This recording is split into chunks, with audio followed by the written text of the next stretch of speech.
नमस्कार दोस्तों, विजय शक्ति में आपका स्वागत है। कैसे हैं आप लोग? हाँ, सब्सक्राइब कर रहे हैं कि नहीं? भैया सब्सक्राइब कर दिया कीजिए। चलिए, तो हम लोग क्लास को शुरू करते हैं। आप ये बताइए, पिछले लेक्चर में हम लोग क्या पढ़े थे? पिछले लेक्चर में हम लोग पढ़ रहे थे संवेग के बारे में, यानी कि मोमेंटम के बारे में। वहाँ मैंने आपको दो उदाहरण देकर के समझाया था संवेग संरक्षण का नियम। कैसे कि एक बंदूक और गोली वाला उदाहरण दिया था कि इस प्रकार का जब कोई क्वेश्चन आएगा तो उसमें बंदूक का संवेग बराबर गोली का संवेग होगा, लेकिन दिशा विपरीत होगी। इसी को कुछ लोग ऐसा भी लिखते हैं कि बंदूक का संवेग बराबर माइनस गोली का संवेग। हाँ, कुछ जगह लिखेगा बंदूक का संवेग बराबर गोली का संवेग, और कुछ जगह उसी को लोग लिख देते बंदूक का संवेग बराबर माइनस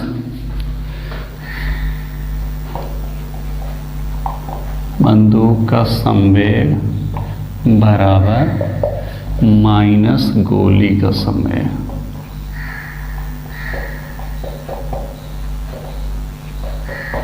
कुछ जगह ऐसे लिखा होता। तो यहाँ ये जो माइनस लगा हुआ है ये दिशा को बता रहा है कि अगर गोली आगे जाएगी तो बंदूक पीछे जाएगी। समझे कि नहीं समझे? यहाँ माइनस का कोई विशेष मतलब नहीं, बस ये दिशा को इंगित कर रहा है बस। बाकी बंदूक का संवेग और गोली का संवेग क्या होगा? बराबर होगा। समझे कि नहीं समझे? चलिए, एक मैंने आपको बताया था दो गोले वाला उदाहरण कि टकराने से पहले जो संवेग होगा टकराने के बाद भी वही संवेग होगा। तो टकराने से पहले गोले का संवेग m1v1, दूसरे का m2v2, तो m1v1 प्लस m2v2 टकराने से पहले ये संवेग बन रहा है। और टकराने के बाद मैंने आपको क्या बताया था कि दोनों गोले सट जा रहे हैं। तो जब ये सट जा रहे हैं तो ये दोनों गोले अब अलग अलग नहीं रह गए, ये एक गोले की तरह बिहेव करेंगे दोनों मिल करके। हाँ, और मान लिया v3 स्पीड से अब ये जा रहे हैं। समझे? मैंने वहाँ पर आपको ट्रैक्टर ट्राली का उदाहरण भी दिया कि अब ट्रैक्टर ट्राली मान लिया जुड़ गए हैं, तो अब ये नहीं है कि ट्राली 150 किलोमीटर से चली जाएगी और ट्रैक्टर 100 से जाएगा। समझे? जिस स्पीड से ट्रैक्टर चलेगा उसी स्पीड से ट्राली चलेगी। उसी प्रकार से यहाँ पर अब दोनों गोले एक स्पीड से चलेंगे, v3 की स्पीड। समझे? लेकिन ये जो स्पीड से चलेंगे ये उन दोनों से अलग होगी, v1 और v2 से। तो मैंने आपको फार्मूला बताया था कि m1v1 प्लस m2v2 बराबर m3 ये हो जाएगा, कुछ दोनों का जोड़ के जो द्रव्यमान बनेगा m3v3। बताया था ना मैं आपको? हैं? चलिए, तो अब आज हम पढ़ेंगे आवेग के बारे में। किसके बारे में? आवेग, यानी कि इम्पल्स के बारे में। आवेग क्या होता है बताइए? कुछ आप जानते हो आवेग के बारे में तो बताएं। हाँ, नहीं सुना कभी? सब सुना होगा, लेकिन हमारे यहाँ की शिक्षा व्यवस्था ऐसी है कि व्यवहारिक ढंग से समझाया ही नहीं जाता। आवेग को कहा जाता है इम्पल्स अंग्रेजी में। आवेग क्या होता है? देखिए, जब कोई बहुत ज़्यादा बल थोड़े समय के लिए लगाया जाए तो कहा जाता है कि आवेग लगाया गया। ठीक है ना? मैंने क्या कहा? बहुत ज़्यादा बल बहुत थोड़े समय के लिए। ठीक, तो हम क्या कहते हैं कि आवेग पैदा कर दिया गया या आवेग लगाया गया। आवेग का सूत्र क्या होता है?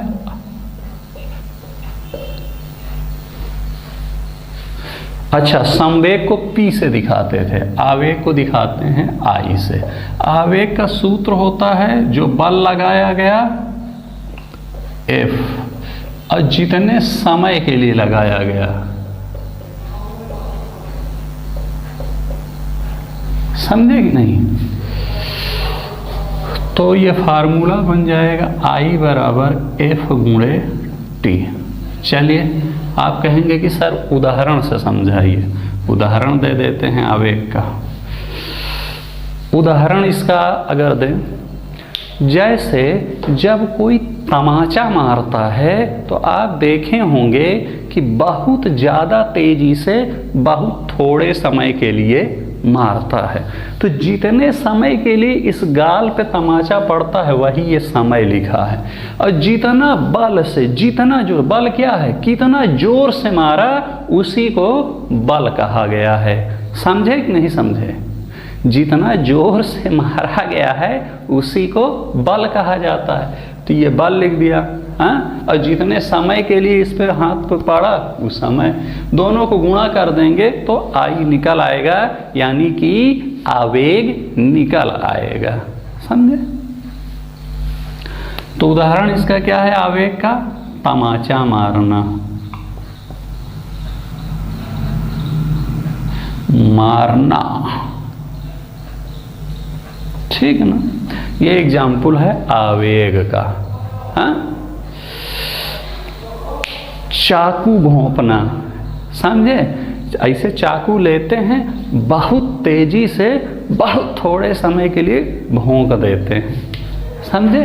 कभी आपने देखा है क्या? मैंने क्या कहा कि बहुत ज़्यादा बल बहुत थोड़े समय के लिए लगाएं। कभी आपने देखा है कि चाकू ऐसे लेके ऐसे ऐसे ऐसे ऐसे ऐसे ऐसे ले जाया जाए?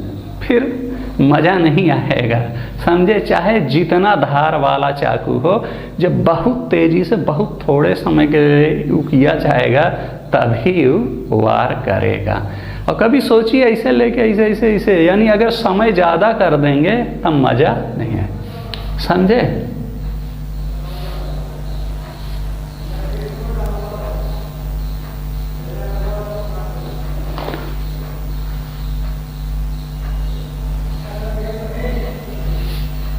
तो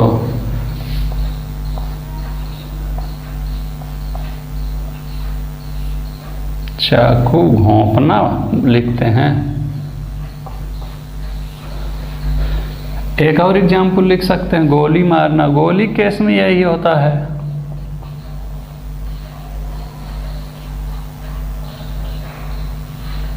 समझे कि नहीं समझे? यानी कि बहुत ज़्यादा बल जब बहुत थोड़े समय के लिए लगाया जाता है तो हम क्या कहते हैं कि हमने क्या कर दिया? आवेग पैदा कर दिया। समझे? क्या कर दिया? आवेग पैदा कर दिया उसमें। अब इसका उदाहरण वही तमाचा मारना, चाकू घोंपना लिख दिया मैंने। घोंपना, कुछ लोग कहते हैं भौंकना, जो भी मतलब चाकू मारना। इस पे घोंपना की जगह लिख दो चाकू मारना। ठीक है, आवेग आपको समझ में आ गया। अब अच्छा, आप मुझे ये बताइए कि आवेग का मात्रक क्या होगा? आवेग बराबर होता है F इंटू टी। तो F हो गया न्यूटन और T क्या हो गया? मीटर। सॉरी, T यहाँ समय है ना, तो समय का मात्रक क्या होता है? सेकंड होता है ना। तो इसको लिख सकते हैं क्या? Newton second.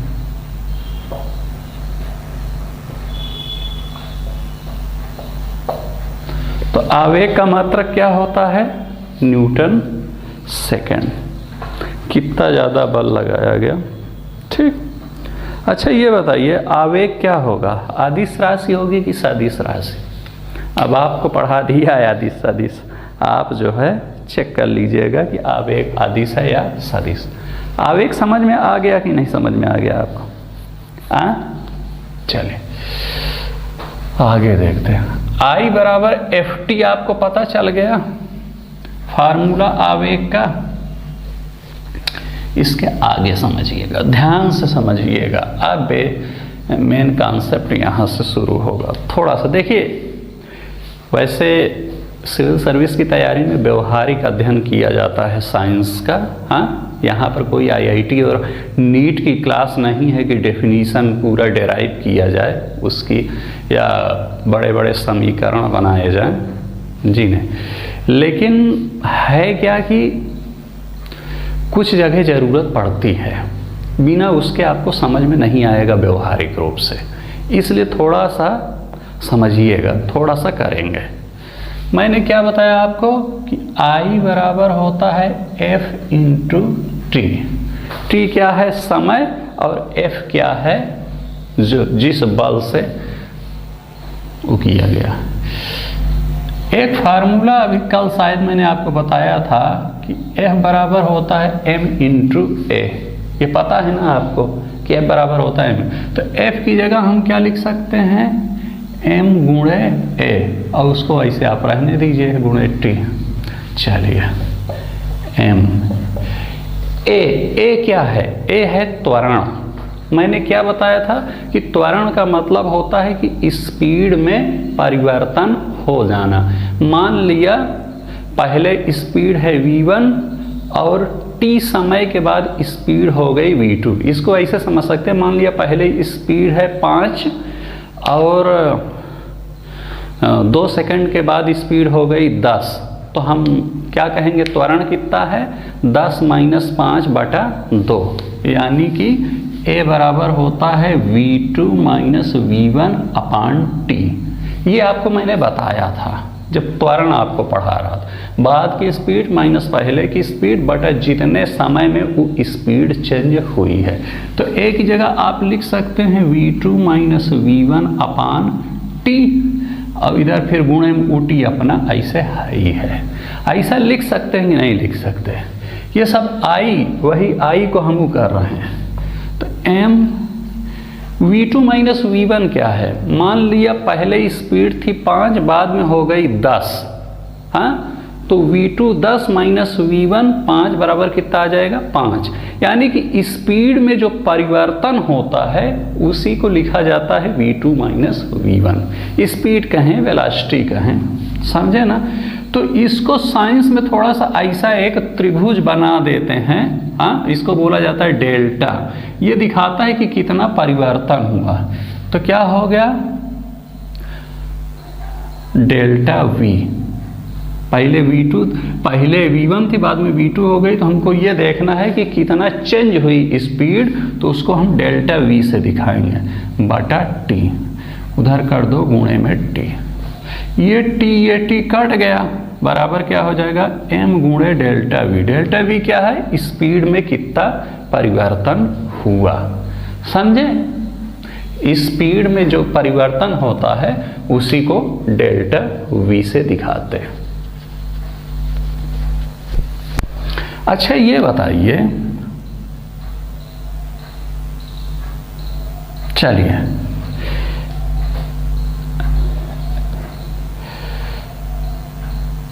इसको फिर से वैसे लिख सकते हैं क्या? m डेल्टा v को लिख दें v2 माइनस v1 लिख दें। भाई वही तो लिखा था मैंने। अब इसको क्या लिखेंगे? अंदर m v2 minus m v1, और संवेग का फार्मूला मैंने आपको क्या बताया था? P बराबर mv। तो यहाँ पर कहने का मतलब है कि mv2 यानी कि p2 और mv1 बराबर p1। कहने का मतलब स्पीड बदलने के बाद जो संवेग आया और स्पीड जो पहले वाली स्पीड थी उस पर जो संवेग आया, p2 माइनस v1। यानी इसको क्या लिख सकते हैं? संवेग में परिवर्तन।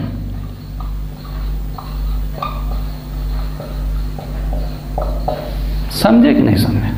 तो I बराबर क्या हो गया कुल मिलाकर? I बराबर हो गया संवेग में परिवर्तन को I बोला जाएगा। I क्या होता है? आवेग होता है। धैर्य रखिए, फिर से एक बार बता दे रहा हूं। कहने का मतलब है किसी वस्तु के संवेग में जो परिवर्तन होता है उसी को आवेग बोला जाता है। और संवेग में परिवर्तन कब होगा? जब उस वस्तु की स्पीड में परिवर्तन होगा। चूंकि संवेग का फार्मूला होता है m इंटू v। m तो चेंज होगा नहीं, कल बाइक वाला उदाहरण मैंने आपको समझाया था इसे, हाँ। जब किसी वस्तु की स्पीड में परिवर्तन हो जाएगा तो हम कहेंगे कि उसके संवेग में परिवर्तन हो गया। और संवेग में जितना परिवर्तन हुआ उसी को कहा जाता है आवेग। ठीक है ना? आवेग समझ गए? I बराबर मैंने बताया फार्मूला आपको, संवेग बराबर होता है बल गुणे समय, हाँ। जो आपने तमाचा मारने में बल लगाया और जितने समय के लिए लगाया उसे कहा जाता है ये। इतना आपको समझ में आ गया? हाँ, चलिए, तो F की जगह m गुणे a लिख सकते हैं, यहाँ से लिख दिया, और ये t अपना ही। a बराबर मैंने कल आपको बताया था, तो v2 माइनस वी1 अपन टी, तो a की जगह v2 माइनस वी1 अपन टी लिख दीजिए। v2 माइनस वी1, यहाँ से डायरेक्ट भी इसको निकाल सकते हैं, लेकिन एक स्टेप आगे कर दिया। v2 माइनस वी1 क्या शो कर रहा है कि स्पीड में कितना परिवर्तन हुआ। मैंने बताया कि जब कहीं परिवर्तन वाली चीज़ लगाना होता है तो उसको डेल्टा से दिखाते हैं। एक त्रिभुज वाली चीज़ होती है उसको डेल्टा, तो डेल्टा वी अपन टी और गुणे टी, टी टी कट गया, एम गुणे डेल्टा वी। डेल्टा वी क्या है, स्पीड में कितना परिवर्तन हुआ। मान लिया बाद में भी स्पीड हुई v2, पहले v1 थी, तो वही है डेल्टा वी। तो v2 डेल्टा वी को v2 माइनस वी1 लिख सकते हैं भाई, यहाँ वही तो लिखा था, लिख दीजिए। m कोष्टक के अंदर v2 माइनस वी1, अब इसको गुणा करेंगे m v2 minus m v1, और संवेग का फार्मूला कल क्या बताया था, p बराबर mv। हाँ, तो v2 यानी कि स्पीड बदलने के बाद संवेग कितना हो जाएगा, mv2, और स्पीड बदलने के पहले संवेग कितना था, mv1, क्योंकि v1 पहले स्पीड थी और बाद में v2, तो ये बाद का संवेग p2 हो गया, ये पहले का संवेग हो गया p1। ठीक है ना। तो बाद का संवेग माइनस पहले का संवेग बराबर हम क्या लिख सकते हैं, संवेग में परिवर्तन। हम कहते हैं बाद का संवेग है 10, पहले का संवेग है 5, तो कोई पूछे आपसे संवेग में कितना परिवर्तन हुआ, तो 10 माइनस 5, वही चीज़ तो यहाँ लिखा है, संवेग में परिवर्तन। और ये यही आई चीज, आई क्या है, आई मतलब इम्पल्स मतलब आवेग, ये आवेग ही तो लिखा है। तो आवेग बराबर हम क्या लिख सकते हैं कि संवेग में परिवर्तन। कुल मिलाकर के संवेग में जितना परिवर्तन होगा उसी को हम आवेग कहेंगे। इतना बात आपको समझ में आएगी ना। और संवेग में परिवर्तन कब होगा, जब वेग में परिवर्तन हो। नोट कर लीजिए इसको। आप कहेंगे कि समय नहीं देते नोट करने का, वो कर लीजिए, एक बार फिर समझिएगा, फिर से वीडियो पॉज करके देखिएगा, आपको समझ में आ जाएगा।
क्या करें, मिटा दें इसको।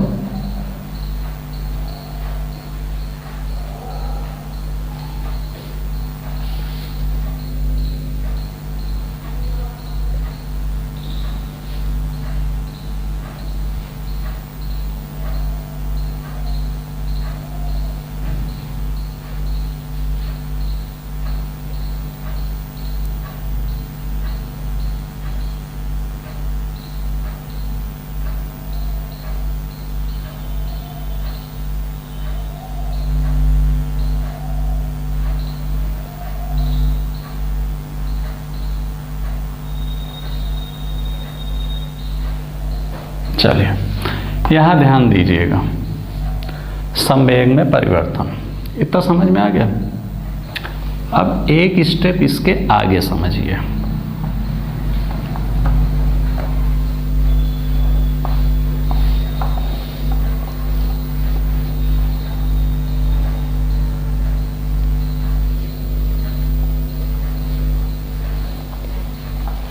मैंने क्या बताया कि आवेग क्या होता है, आवेग बराबर होता है संवेग में परिवर्तन।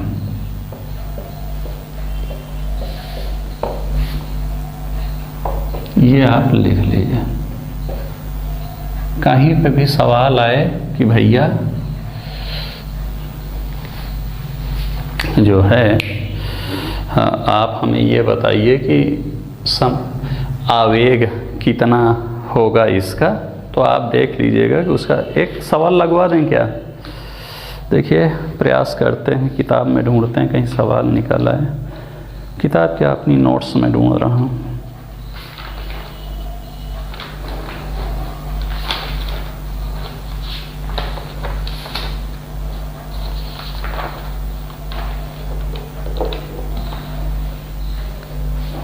चलिए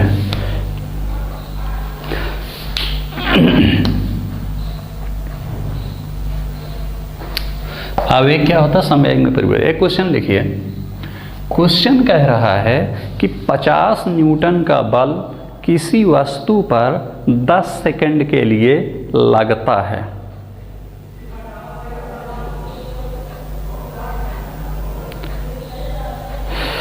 तो आवेग बताइए। बल कितना दिया हुआ है, 50 न्यूटन का, कितने के लिए लगता है, 10 सेकंड के लिए। तो कह रहा है आवेग बताइए, आई पूछ रहा है। आई बराबर होता है F गुणे T, ये फार्मूला मैंने आपको बताया था, इसे इनपुट कर दीजिए। F है 50 और T है 10, कितना हो गया, 500।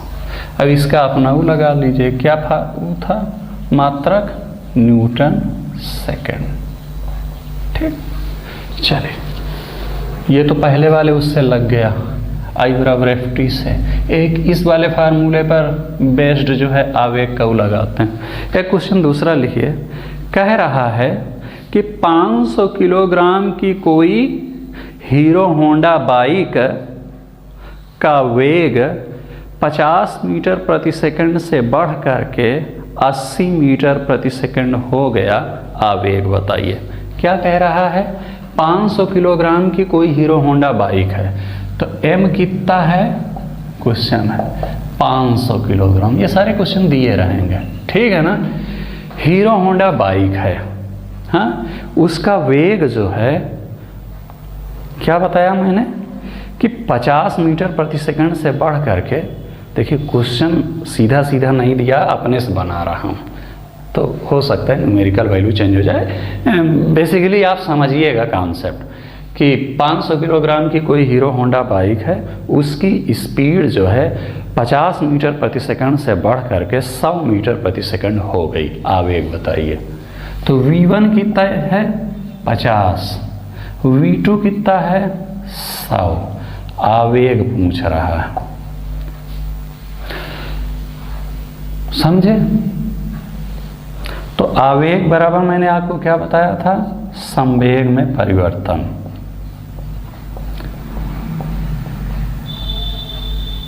यानी P2 माइनस P1। आप ये बताइए, इतना आपको दिया हुआ है, इससे P1 P2 निकाल लेंगे कि नहीं, बिल्कुल निकाल लेंगे। P1 बराबर होता है mV1 और P2 बराबर होता है mV2। चूंकि m तो वही रहता है ना, बस स्पीड चेंज होती है, तो P1 बराबर कितना हो जाएगा, mV1 कितना हो जाएगा, 500 गुणे 50 बराबर कितना हो गया, 25,000। और mV2 कितना हो गया,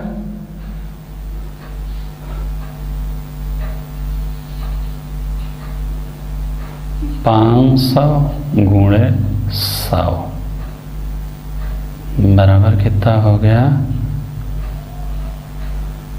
50,000। ठीक है ना। तो I कितना होगा, ये P1 है 25,000 और P2 है 50,000, ठीक है ना। तो संवेग बराबर मैंने क्या बताया, P2 माइनस P1, तो 50,000 माइनस 25,000, यानी आंसर कितना आ गया, 25,000। हाँ, और मात्रक लगा दीजिए। देखिए हर चीज़ के आगे मात्रक जरूर लगा दीजिएगा, न्यूटन सेकेंड, इसका आवेग आ गया। कुछ नहीं करना है, कह रहा है कि 500 किलोग्राम की हीरो होंडा बाइक है, पहले स्पीड थी 50, बाद में बढ़ के हो गई 100, तो तो कह रहा है उसका आवेग बताइए। हमको पता है कि संवेग निकालने के लिए द्रव्यमान गुणे वेग करते हैं, तो पहले स्पीड के हिसाब से यानी P1 संवेग में कितना हो जाएगा 500 गुणे 50 और दूसरे के लिए 500 गुणे 100। एक का संवेग ये निकला है, एक का संवेग। और आवेग होता क्या है, संवेग में जितना परिवर्तन हुआ उसी को तो आवेग कहते हैं। तो संवेग पहले था 25,000, बाद में हो गया 50,000। कितना परिवर्तन हुआ संवेग में 25,000 का, तो यही 25,000 क्या है आवेग है। नोट करेंगे, नोट कर लीजिए।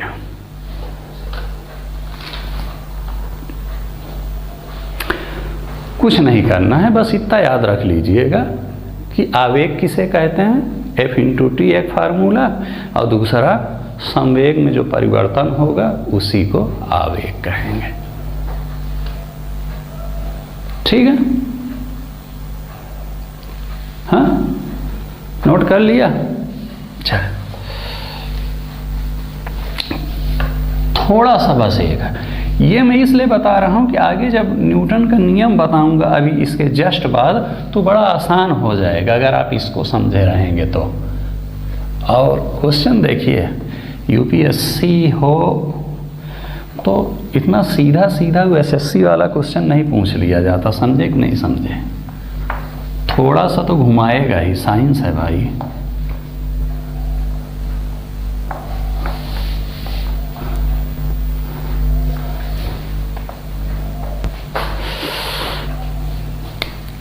आवेग किसे कहेंगे, संवेग परिवर्तन को आवेग कहते हैं। जरा ये बताइए, कह रहा है संवेग परिवर्तन की दर,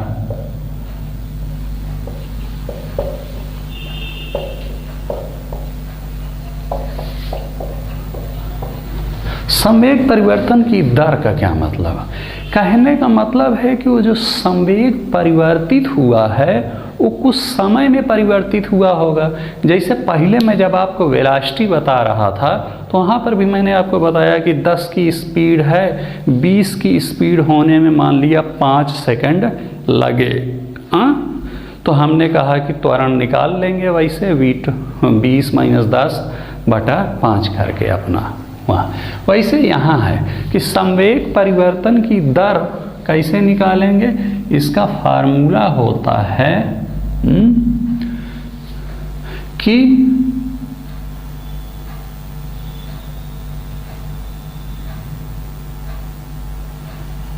mv2 - mv1/t। ये बाद वाला संवेग, ये पहले वाला संवेग बटा टी। संवेग में जितना परिवर्तन हुआ है वो कितने समय में परिवर्तित हुआ है उसी को कहा जाता है संवेग परिवर्तन की दर। ज़्यादा हो गया क्या?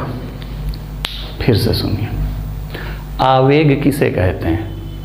संवेग परिवर्तन को आवेग कहते हैं, ठीक ना? अरे यार,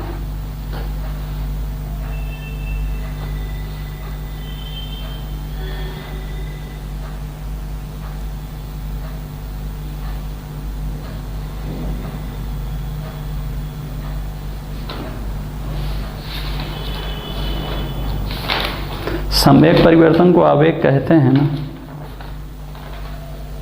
उतना तो आपने समझ लिया। अब सुनिए, जो संवेग परिवर्तित हुआ है वो कुछ समय में हुआ होगा ना, कुछ समय लगे होंगे ना परिवर्तित होने में, तो जितना समय लगा है उसी समय से भाग दे देंगे उस परिवर्तन को, तो हमको निकल जाएगा संवेग परिवर्तन की दर। जैसे चलिए कोई एग्जाम्पल नहीं दूंगा,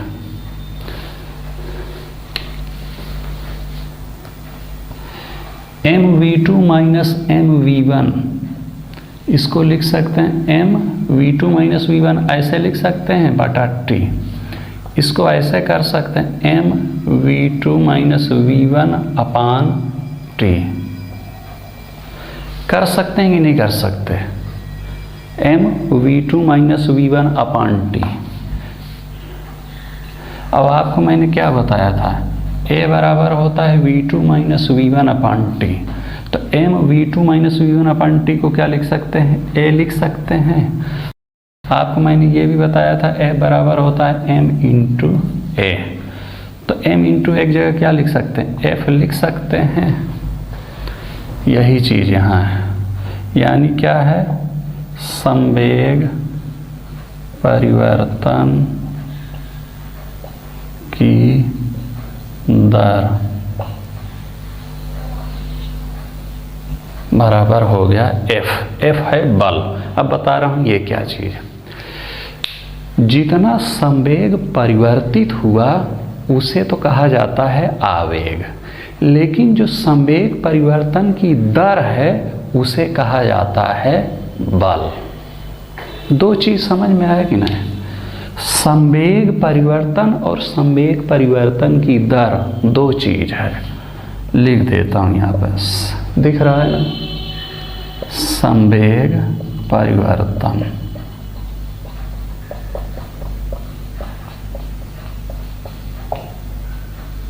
ठीक है ना, दो चीज है, एक ये एक ये। तो संवेग परिवर्तन जितना हुआ उसी को कहा जाएगा आवेग, और संवेग परिवर्तन की जो दर है, जो रेट है संवेग परिवर्तित होने की, उसको कहा जाता है बल। ये कौन सा बल है, इतना आपको समझ में आ गया ना। संवेग परिवर्तन की दर कैसे निकालेंगे, जितने समय में उस संवेग परिवर्तित हुआ। मान लिया पहले mv2 था, पहले mv1 था, बाद में mv2 हो गया। मान लिया परिवर्तित होने में t समय लगा, तो उस समय से भाग दे देंगे तो हमको रेट मिल जाएगा। ये तो मैथ का कॉन्सेप्ट है। तो ये हो जाएगा mv2 माइनस वी1 अपन टी, mv2 माइनस वी1 अपन टी। और v2 माइनस वी1 अपन टी कितना होता है, a होता है। इसीलिए बार बार कहता हूँ कि पहले के लेक्चर समझे रहेंगे तभी आपको आएगा। v2 माइनस वी1 अपन टी की जगह a लिख सकते हैं, लिख दीजिए, a लिख दीजिए। m इंटू ए क्या होता है, f होता है। तो संवेग परिवर्तन की दर क्या होता है, f होता है। और संवेग परिवर्तन क्या होता है, आवेग होता है। संवेग परिवर्तन और संवेग परिवर्तन की दर दो चीज है।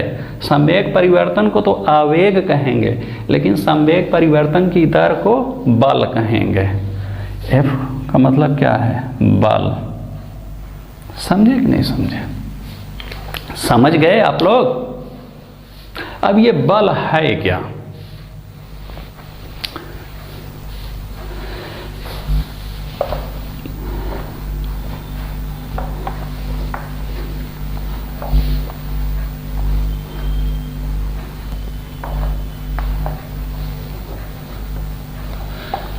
मैंने आपको क्या बताया,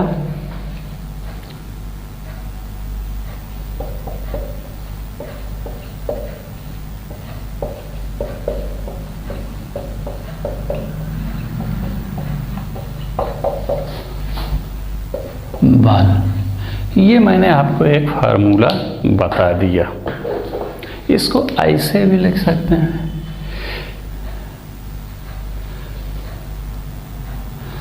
इसको ऐसे भी लिख सकते हैं कि बल बराबर क्या होगा, संवेग परिवर्तन की दर।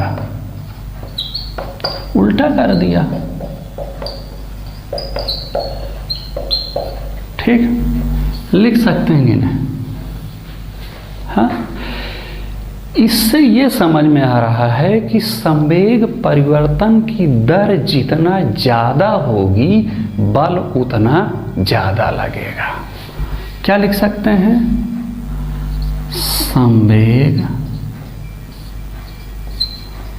परिवर्तन की दर लगाए गए बल के समानुपाती होती है।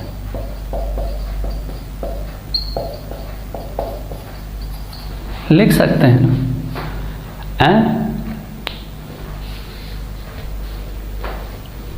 लिख सकते हैं कि नहीं लिख सकते हैं? बल बराबर हो गया संवेग परिवर्तन की दर। यहां से फार्मूला या यहीं से निकालिए कि संवेग परिवर्तन की दर जितना ज़्यादा होगी बल उतना ज़्यादा लगेगा। चलिए यहीं से करते हैं।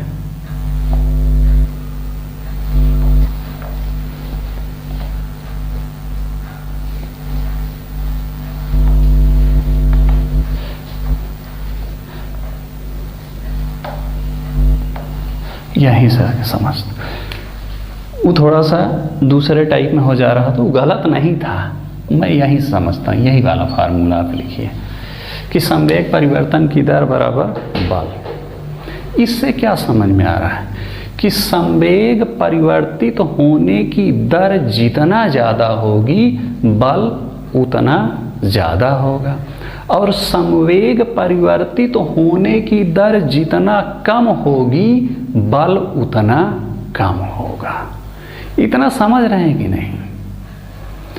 समझ रहे हैं कि नहीं समझ रहे हैं? भैया वही तो लिखा हूं, mv2 माइनस mv1 अपान टी बराबर f, यही तो लिखा हूं। हाँ, संवेग परिवर्तन की दर ऐसे तो लिखा था, ये आपको पहले बता दिया था।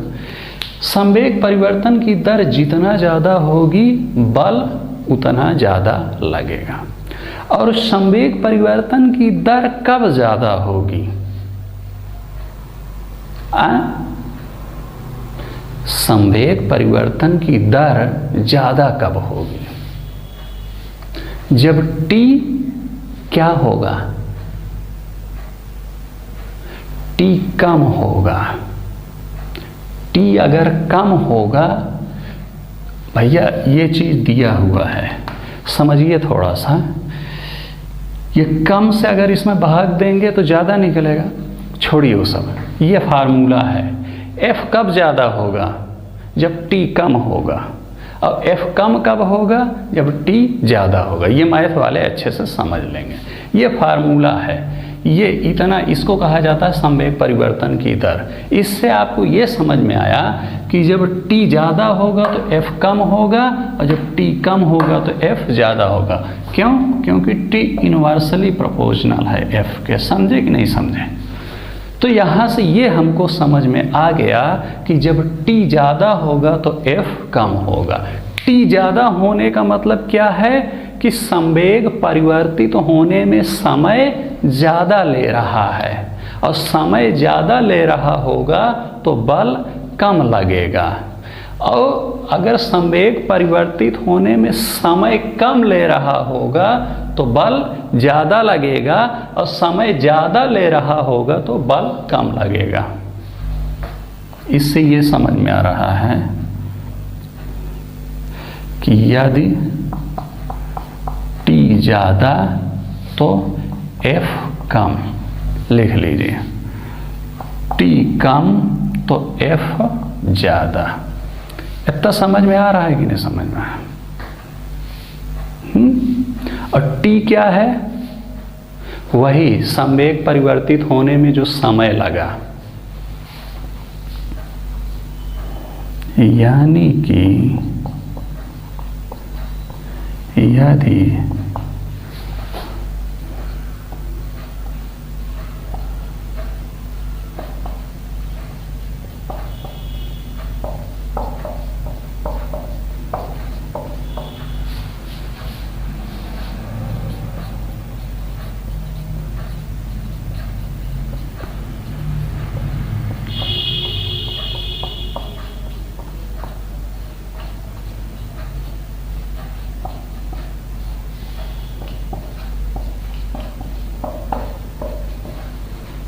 समझे? कोई बाइक चली जा रही है, उसका संवेग परिवर्तित होने में ज़्यादा समय लगा तो बल कम। बाइक का उदाहरण यहाँ उचित नहीं होगा, अभी क्रिकेट की गेंद वाला उदाहरण बताऊंगा, जब न्यूटन का नियम। यहाँ से इतना समझ में आ गया कि नहीं कि अगर संवेग परिवर्तित होने में समय ज़्यादा लग रहा है तो बल कम हो जाएगा। और इसी का उल्टा लिख लीजिए कि यदि संवेग परिवर्तित होने में समय कम लग रहा है तो बल ज़्यादा हो जाएगा। एक तरफ है समय ज़्यादा तो बल कम, अब इसी का दूसरा भी लिख लीजिए आप चाहिए तो।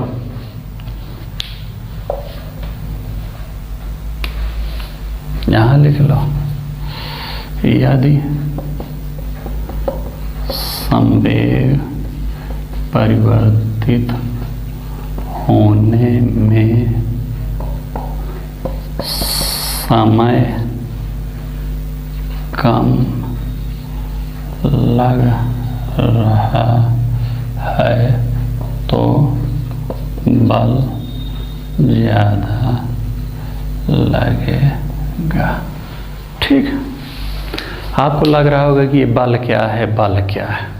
बल लगना मतलब वही जो चोट लगती है। चलिए अब उदाहरण समझाते, इसको एक बार लिख लीजिए जैसा कह रहा हूँ।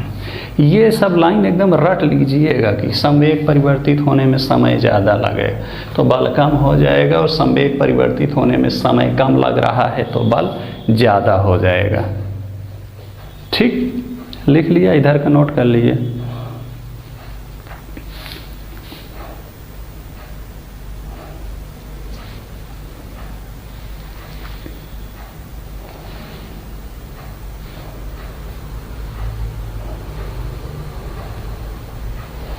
मैकेनिक्स है, थोड़ा तो करना पड़ेगा। मैकेनिक्स फिजिक्स में सबसे कठिन होती है। हाँ, लेकिन समस्या क्या है ना कि यहाँ पे बड़ा कम पढ़ाना पड़ता है। आईआईटी की तैयारी करवानी हो तो वहाँ पे अच्छी मैकेनिक्स पढ़ानी पड़ती है। भाई वहाँ पर सब्जेक्ट कम होते हैं, मात्र 3 सब्जेक्ट पढ़ना होता है।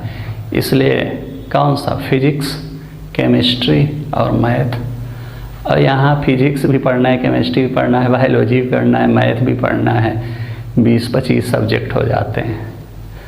तो वहाँ जब 3 पढ़ना होता है तो बढ़िया पढ़ाना पड़ता है फिजिक्स। सोच रहा हूँ कि फ्यूचर में मैं आईआईटी के स्टूडेंट को पढ़ाऊँ। समझ गए? इतना समझ में आया कि नहीं आपको?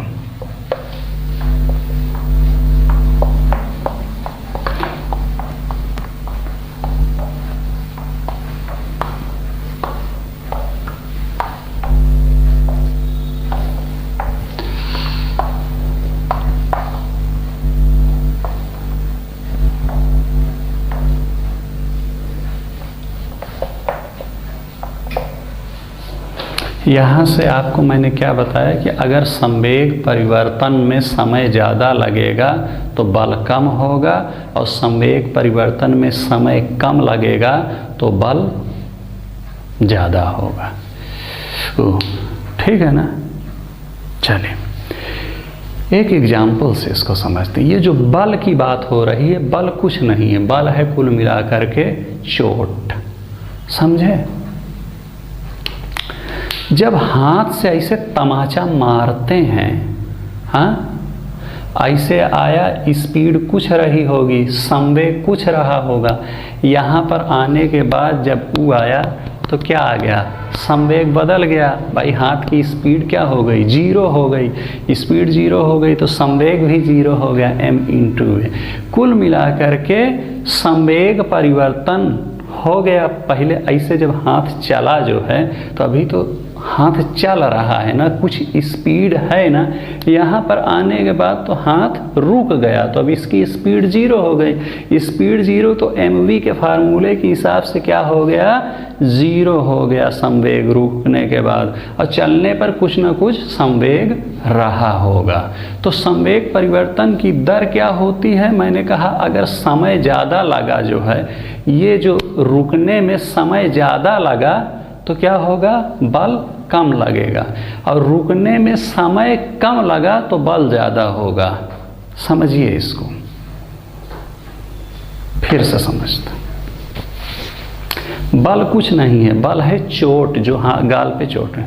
ऐसे उठाया, ऐसे शुरू कर रहे हैं, कुछ स्पीड से हाथ जा रहा होगा, हाथ का कुछ द्रव्यमान होगा, कुछ स्पीड होगी। मान लिया कि v1 स्पीड है तो ऐसे गया, ऐसे गया, ऐसे गया, ऐसे गया, तो कितना, मान लिया हाथ का द्रव्यमान है m, और जब ऐसे मारने जा रहे हैं तो हाथ ऐसे मूवमेंट कर रहा है ना, कुछ स्पीड है ना, तो हाँ कितना हो गया, जब ऐसे हाथ ऐसे आ रहा है, अभी गाल पर पड़ा नहीं, आ रहा है, तो कितना हो गया, mv1 हो गया संवेग। गाल पर पड़ने के बाद संवेग कितना होगा, 0 होगा। क्यों?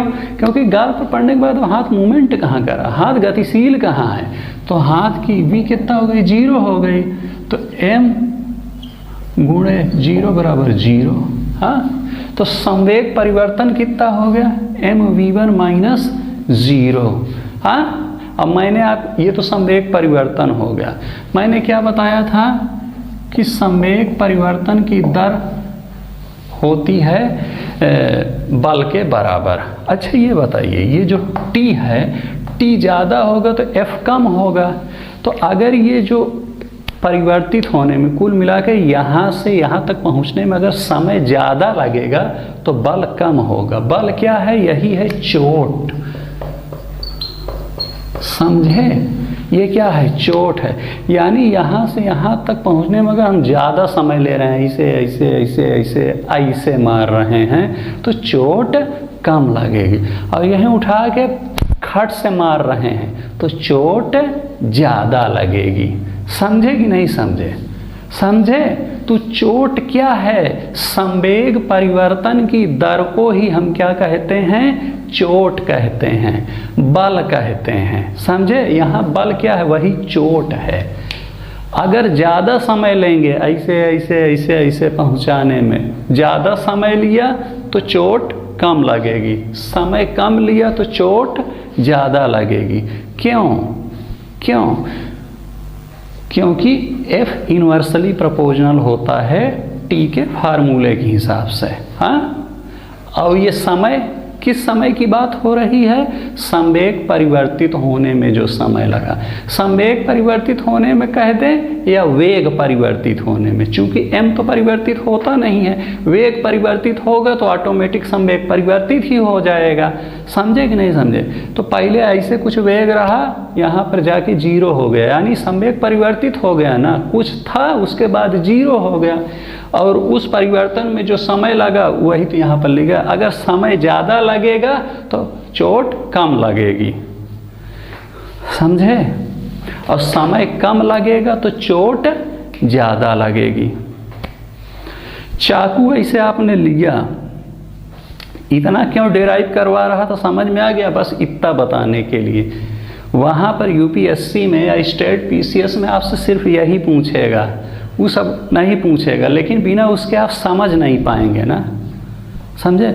ऐसे चाकू लिए आप, अब ऐसे ऐसे ऐसे ऐसे ऐसे ऐसे ऐसे धीमे धीमे ऐसे ले जाके मार रहे हैं, चोट नहीं लगेगी। क्यों? इस फार्मूले के हिसाब से, क्योंकि आपने समय ज़्यादा ले लिया, और समय ज़्यादा ले लिया तो F कम हो जाए। भाई चोट लगना वही है ना, जो बल लगा उसी को तो चोट कहते हैं। समझे कि नहीं समझे? और आपने उठाया ऐसे और मारा तेजी में, समय आपने कम लिया तो बल ज़्यादा लगेगा। समझे? चलिए एक तीसरा उदाहरण बड़ा पॉपुलर उदाहरण है। क्या करते हैं, क्रिकेट से गेंद आ रही होती है ना, चलिए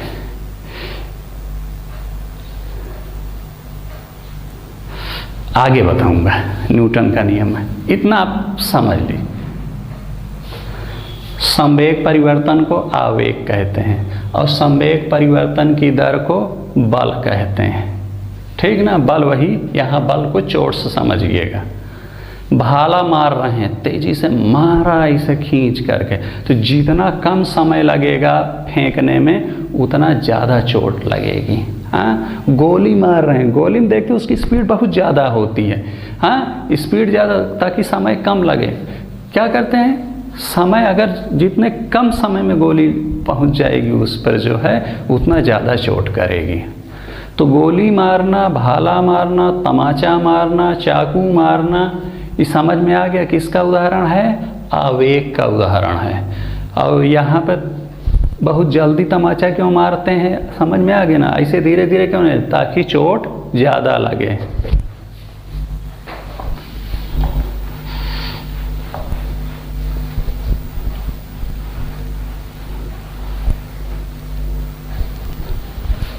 समझे? चलिए पढ़ते हैं न्यूटन का नियम। इसको जल्द से ख़त्म कर दे, नहीं बड़ी दिक्कत हो जाएगी। न्यूटन की गति का नियम।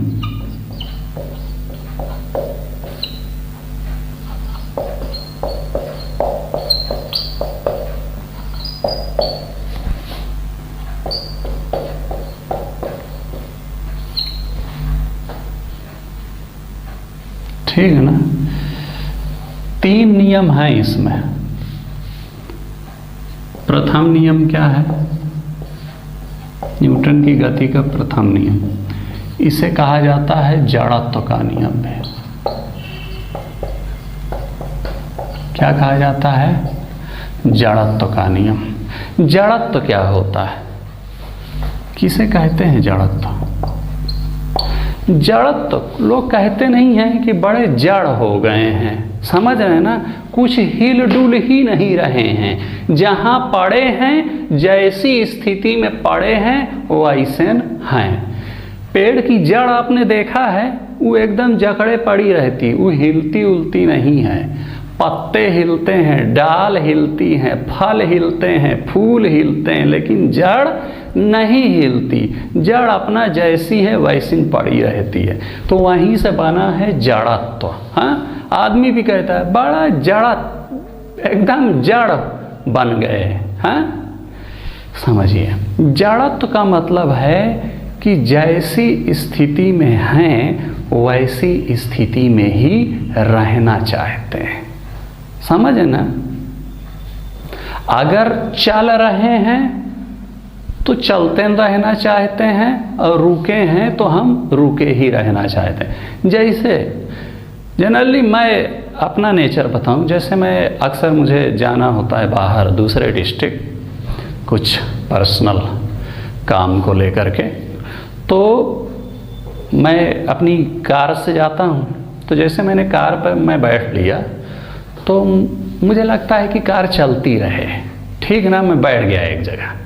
जब मुझे कहीं उतारना होता, मान लिया कि वो लखनऊ मुझे जाना है और लखनऊ पहुंच गया, उतारना हो, तो मुझे लगता है यार और थोड़ा दूर होता लखनऊ तो ज़्यादा सही होता। हाँ, कुल मिला के मेरी बॉडी ये कहना चाहती है कि अगर चल रहे हो तो चलते ही रहो। दूसरी स्थिति और बनती है, जैसे मुझे कल लखनऊ जाना है तो मुझे लगा यार कहाँ जाएं, आराम से यहीं रहें। कुल मिलाकर के शरीर ये कहना चाहती है कि अगर आप रुके हैं तो रुके ही रहिए, और चल रहे हैं तो चलते ही रहिए। इस गुण को कहा जाता है जड़त्व। जिस स्थिति में आप हैं उसी स्थिति में रहिए। तो क्या कहा जाता है? गति का जड़त्व और स्थिति का जड़त्व।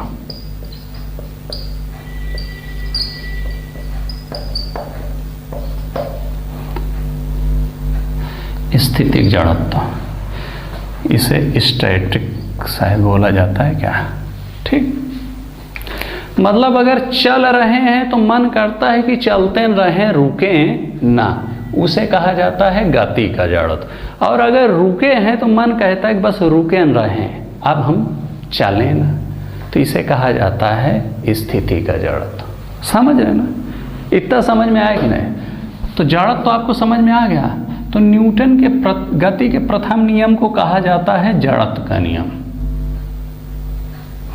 ये नियम क्या कहता है? ये नियम कहता है कि कोई भी वस्तु जिस अवस्था में है उसी अवस्था में बनी रहेगी, हाँ, जब तक कि उस पर कोई बाह्य बल ना लगाया जाए।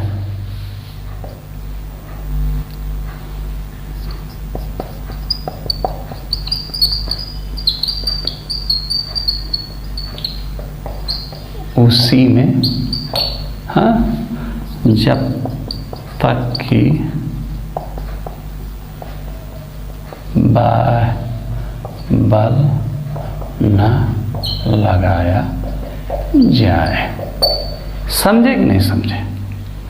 जैसे कोई अगर चल रही है तो चलती ही रहेगी जब तक आप उसे, जैसे मान लिया कि बाइक है, चल रही है अपना, तो चलती ही रहेगी जब तक कि उस पर आप ब्रेक ना लगाइए। ब्रेक लगा करके आप उस पर बल लगा देते हैं कुल मिला करके, तो बाइक रुक जाती है। उसी प्रकार से अगर बाइक रुकी है तो रुकी ही रहेगी जब तक कि आप उसको स्टार्ट ना कीजिए, स्टार्ट करके गियर ना लगाइए। समझे कि नहीं समझे? स्टार्ट करके गियर लगाना, कुल मिला करके हम उस पर बल लगा रहे हैं। चलिए बाइक का उदाहरण नहीं ले रहे हैं, साइकिल का ले रहे हैं। एक साइकिल चली जा रही है ऐसे ऐसे ऐसे, हाँ, किसी ने पीछे से खींच लिया तब वो रुक जाएगी। पीछे से खींच लेने का मतलब क्या है कि उस साइकिल पर हमने बल लगा दिया। अच्छा ये बताइए कि अगर उस पर बल ना लगाए कोई तो वो रुकेगी क्या? नहीं रुकेगी, वो अपना चलती जाएगी। ठीक है ना? उसी प्रकार से कोई साइकिल खड़ी है तो खड़ी ही रहेगी जब तक पीछे से धक्का ना मार दिया जाए। कुल मिला के कहने का मतलब कोई भी वस्तु जिस अवस्था में है उसी अवस्था में रहेगी जब तक उस पर बाहर से कोई बल ना लगाया जाए। वस्तु के इस गुण को कहा जाता है जड़त्व का गुण। ठीक है ना? न्यूटन का प्रथम नियम यही कहता है। समझे? उदाहरण इसका है, और वहाँ पर आपको मैंने बताया कि गति का जड़त्व क्या होता है और स्थितिक जड़त्व क्या होता है। रुकी हुई है तो रुकी ही रहना चाहती है, उसे स्थितिक जड़त्व कहते हैं, और अगर चल रही है तो चलना ही चाहती है, इस गुण को गति का जड़त्व कहते हैं, क्योंकि चल रही यानी गतिशील है। समझे? अब चलिए उदाहरण इस पे कहते हैं कि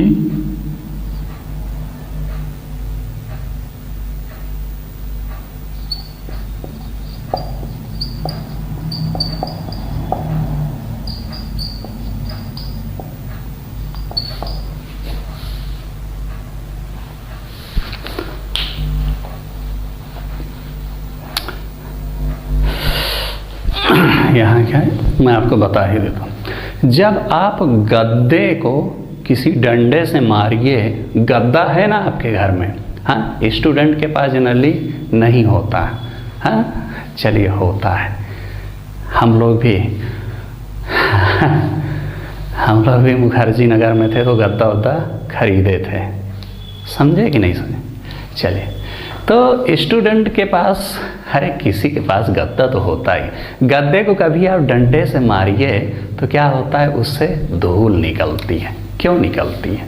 इसी के कारण, जड़त्व के नियम के कारण। देखिए गद्दा है, गद्दे पर धूल है, धूल अपना लगी हुई है गद्दे पर। ठीक है ना? हम करते क्या है कि गद्दे में बाहर से डंडा मारते हैं, यानी कि गद्दे में हम बल लगाते हैं। जब हम गद्दे में बल लगाते हैं तो ये जो गद्दे के अणु होते हैं ये क्या हो जाते हैं? गतिशील हो जाते हैं, यानी कि अपनी जगह से हट जाते हैं, और धूल वहीं पर पड़ी रह गई। अभी गद्दे के अणु दूसरी जगह चले गए, धूल तो हमको लगता है कि धूल उड़ रही है। समझे कि नहीं समझे? पहले क्या है कि पहले होता है कि वो दोनों एक ही जगह चिपके रहते हैं, लेकिन हमने गद्दे में मार करके गद्दे को तो गतिशील कर दिया, अब धूल। चलिए, इससे मुझे लगता है उतना शायद ना समझ में आए। दूसरा एग्जाम्पल देता हूँ आपको, फिर इसको समझिएगा। कभी आप ट्रेन से गए हैं, यात्रा किया है, आपने देखा होगा कि जब ट्रेन चलने को होती है, अभी आप गए स्टेशन पर एकदम बैठे हुए हैं, ठीक है, बैठे हुए, जब ट्रेन चलने एकाएक चलना शुरू करती है तो आपने क्या देखा कि आपका जो सर है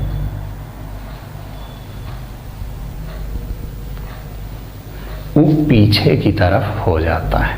कभी फील किया है कि नहीं? ट्रेन पर फील किया हो या कार की ओर? ऐसा क्यों होता है? ऐसा इसलिए होता है मैंने आपको बताया कि जो चीज़ जिस अवस्था में है उसी में रहना चाहती। अभी क्या है कि ट्रेन और हमारा सर दोनों, ट्रेन और हमारी शरीर दोनों जो है रुके हुए हैं। हमारा शरीर कह रहा है कि हम नहीं जाएंगे आगे, ट्रेन भी कह रही है हम नहीं जाएंगे, लेकिन ड्राइवर ने कुछ बल लगा करके स्टार्ट करता है तो कुल मिला करके वो बल ही लगाता है, समझे ना। ट्रेन को तो गतिवान कर दिया, लेकिन हमारा शरीर क्या किया, वैसे का वैसे थोड़ी देर के लिए रहना चाहता है। हाँ, हमारा शरीर कहता है हम नहीं जाएंगे, तो वो पीछे की तरफ वो हो जाता है। समझ में आया कि नहीं समझ में? नहीं समझ में आया, जनरली नहीं समझ में आता। जब तक नहीं चल रही है ट्रेन और हमारा शरीर दोनों विरामावस्था में हैं, कोई दिक्कत नहीं। एकाएक ट्रेन हो गई गतिशील, लेकिन हमारा शरीर कहता है तो यहाँ तो ट्रेनवा तो थोड़ा सा आगे बढ़ने का प्रयास की, और हमारा शरीर अब रुके रहना चाहता है, तो वो पीछे की तरफ खींच जाता है, समझे कि नहीं। वो पीछे की तरफ चला आता है और ट्रेन आगे थोड़ी देर में एडजस्ट कर लेता है अपने आप को, 1-2 सेकंड बाद। हाँ, कुल मिला के शरीर कहता है नहीं नहीं हम नहीं जाएंगे, हम नहीं जाएंगे, हम नहीं जाएंगे, समझे। और ट्रेन को तो उसने वो करके बढ़ा दिया। हाँ, तो हम नहीं जाएंगे तो पीछे खींचना चाहता है ना। इसी प्रकार इसका जस्ट उल्टा, तो इसे कहते हैं स्थिति का जड़त्व। इसका जस्ट उल्टा सोचिए।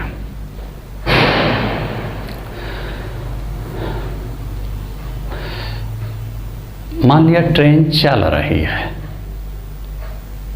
अब एकाएक ब्रेक मार दिया, तो आप आगे की तरफ झुक जाते हैं। क्यों झुक जाते हैं? इसलिए आप झुक जाते हैं क्योंकि ट्रेन चल रही है, आप भी चल रहे हैं। एकाएक उसने ट्रेन पर बल लगा करके ट्रेन को रोक दिया, लेकिन आप क्या कह रहे हैं, आपका शरीर क्या कह रहा है, हम नहीं रुकेंगे, हम नहीं रुकेंगे। तो आप अभी चल ही रहे हैं और ट्रेन रुक गई, तो ट्रेन रुक गई और आप चल ही रहे हैं, तो आप क्या करते हैं, आगे की तरफ झुक जाते हैं। फिर से समझाऊं, फिर से समझ। आप हैं, ट्रेन है, दोनों सीट, आप सीट पर बैठे हुए, ट्रेन भी रुकी है, आप भी रुके हैं। ट्रेन कह रही हम नहीं जाएंगे आगे, आप भी कह रहे हैं हम आगे नहीं जाएंगे, आपका शरीर कह रहा है हम भी आगे, कोई दिक्कत नहीं। लेकिन ड्राइवर ने क्या किया, ट्रेन पर बल लगा करके उसको आगे कर दिया। ट्रेन तो आगे चली गई क्योंकि मजबूरी है भाई, उस पर बल लग गया। मैंने कहा था कि कोई भी वस्तु तभी तक विरामावस्था में रहेगी जब तक उस पर कोई बाह्य बल ना लगाया जाए। अगर बाह्य बल लगाया जाएगा तब विरामावस्था में वो नहीं रहे। तो क्या हुआ कि ट्रेन तो आगे निकल गई, लेकिन आप कह रहे हैं हम नहीं जाएंगे, हम नहीं जाएंगे, हम नहीं जाएंगे। तो आप क्या करते हैं, थोड़ा पीछे झुक जाते हैं, आपका शरीर पीछे चला जाता है। हाँ, क्योंकि वो रुकना चाहता है और ट्रेन आगे निकल गई, उस पर बल लगा करके उसको आगे कर। उसी प्रकार से जब ट्रेन चल रही होती है तो आप भी चल रहे होते हैं। मैंने आपको गुण बताया कि चल रहे हैं तो आप चलते रहना चाहते हैं। ट्रेन भी कह रही हम भी चल रहे हैं, आप भी कह रहे हैं हम भी चल रहे हैं, दोनों लोग कह रहे हैं रुकेंगे नहीं। लेकिन ड्राइवर बड़ा दुष्ट आदमी है, ड्राइवर ने ट्रेन पर बल लगा करके उसको रोक दिया, उसकी मजबूरी, उसको रुकना पड़ गया। लेकिन आप कह रहे हम नहीं रुकेंगे, नहीं रुकेंगे, तो आप अभी चलते रहना चाहते हैं। एज्यूम कीजिए उस चीज़ को। हाँ, और आप जब चलते रहना चाहते हैं तो आप थोड़ा सा आगे बढ़ते हैं, और जब आगे बढ़ते हैं ट्रेन पीछे, आप आगे, आप झुक जाएंगे। और पहले वाले केस में ट्रेन आगे, आप पीछे, आप हो जाए। ठीक यही हाल होता है जब गद्दे से धूल को मारते हैं। गद्दे पर बल लगा करके उसको गति कर दिया और धूल वहीं पर है, समझे। गद्दा थोड़ा सा, गद्दे के अणु थोड़ा सा आगे निकल गए, धूल वहीं पे, तो हमको लगता है धूल उड़ रही है। यहाँ कंफ्यूज हो सकता है, कुछ लोग सोचते होंगे कि नहीं धूल को गतिवान करते हैं। नहीं भैया, गद्दे के अणु को गतिशील करते हैं। अब वो चूंकि पहले चिपकी थी, उससे तो दिख नहीं रही थी, अब वो अकेली हो गई, बड़ी हल्की होती है तो लगता है अब उसका सपोर्ट ख़त्म हो गया तो वही उड़ने लगती है, वो अलग बात है, समझे। इसी प्रकार से एक उदाहरण है कि जब हम डाल को हिलाते हैं, किसी डाल को हिलाते हैं तो उसकी पत्ती गिर जाती है। होता क्या है उसमें, जब हम डाल को हिलाते हैं तो देखो पहले क्या है कि डाल और पत्ती ऐसे अपना है। डाल कह रही है कि भैया हम नहीं जाएंगे, पत्ती कह रही हम नहीं जाएंगे। दोनों कह रहे हैं भैया हम रुके हैं, रुके रहेंगे, कोई दिक्कत नहीं। लेकिन एक लड़का बाहर से गया, उसने डाल पे बल लगा दिया, डाल को कहा चल आगे। अब डाल पर तो बल लगा दिया, डाल को आगे निकलना पड़ गया। लेकिन पत्ती कह रही है कि हम नहीं जाएंगे, नहीं जाएंगे हम। तो पत्ती क्या हुई, पत्ती पीछे डाल आगे। अब पत्ती अकेली हो गई, अब डाल से उसका सपोर्ट खत्म और पत्ती गिर जाती है। यही हाल फल में भी होता है कि फल कहता है हम नहीं जाएंगे, डाल कहती है हम नहीं जाएंगे, लेकिन डाल पर आपने मारा धक्का, डाल को आगे कर दिया और फल वहीं पर, समझे। डाल आगे फल वहीं पर, तो फल क्या करेगा, फल का सपोर्ट खत्म। और तो कुल मिलाकर के ये सारे उदाहरण क्या हैं, न्यूटन की गति के प्रथम नियम के ये सारे एग्जाम्पल हैं कि गद्दे से धूल का झड़ना और ट्रेन के चलने पर या ट्रेन में एकाएक ब्रेक लग जाने पर सर का पीछे हो जाना या आगे हो जाना, ये चीज़ें समझे। अब कुछ लोग दिमाग में ये जा रहा होगा कि सर हमारा तो सर अकेले पीछे जाता है, पूरी शरीर थोड़ी पीछे जाती। सही बात है, नीचे वाला इसलिए नहीं जाता क्योंकि नीचे वाला सिरा जो है ट्रेन से डायरेक्ट अटैच होता है, इसलिए ट्रेन जैसे आगे जाती है उसको भी ले जाती है, लेकिन सर थोड़ा सा दूरी पर होता है इसलिए सर पीछे जा पाता है। ठीक है, चले समझ गए ना।